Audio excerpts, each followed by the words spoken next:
Milanzi muri sei? Nindiriita mine muri sei? Tiri nani. Musai makazodzokera nemudzimai kumba here kana kuti zvakabva zvatongoperera ipapo? Handina kudzokera nemudzimai kumba. Asi ndadzokera panapa kuti ndizwe kuti kwavakandituma ndakafamba kwese vari kuti kudii. Mudzimai muchiri kuda? Mudzimai ndichiri kuda nanhasi. Ndotsika mukurwisa rwisa. Nekuti ndikarasa vana ndadzirasa inini. Aiwa, ko manje nawe matispuni eshuga matispuni ecooking oil kuti matispuni aya anga achirwara ndopataiisa mutemo nekuti health ndiyo vanotipa. But izvezvi vapora kasaka kuti varambe vachiti hanzi murungu anoita ikonomi kushusha vanhu vangaita chimweni vanoshusha. Hatishushe asi kuti economics ndiyo yatakadzidza kana nyika inokuti isaparare inotoda economics. Kusina agriculture ka akujiwe saka pasina economy ka hosha hukuru.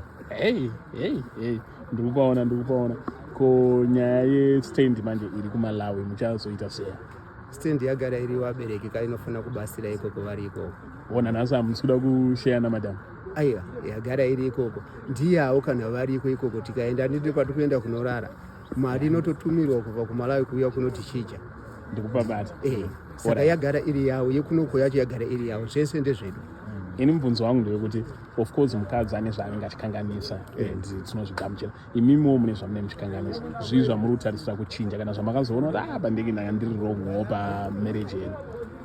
Pamarriage patanga ndiri wrong paripo hapana pandikuona kuti ndanga ndiri wrong ushefu wangu. Ndimuda tokumbira uregerero ndinongoita zvinhu dziri sharia law.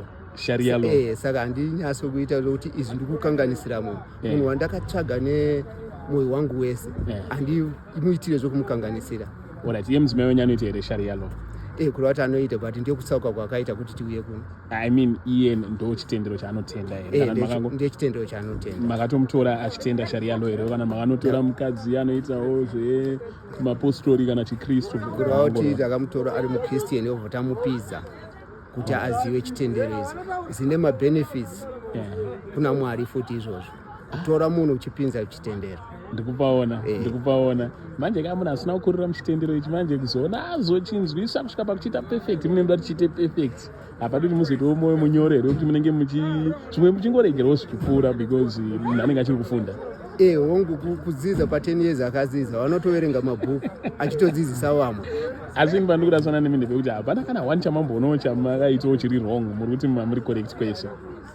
Hongu chiri wrong apa hapana pandikuona chandakaita. Even zvekuverenga matispuni ecooking oil? Aiwa kurwara ndekwakaita kuti munhu timuverengere matispuni pamuriwo chikafu chake iye noti chedu isusu chake iye yega yakazimirira semurwere. Chikafu chemurwere ndichemurwere, chikafu chepovhu ndichepovhu. Kuchipatara kune chikafu chevarwere nekune chikafu chevashandi.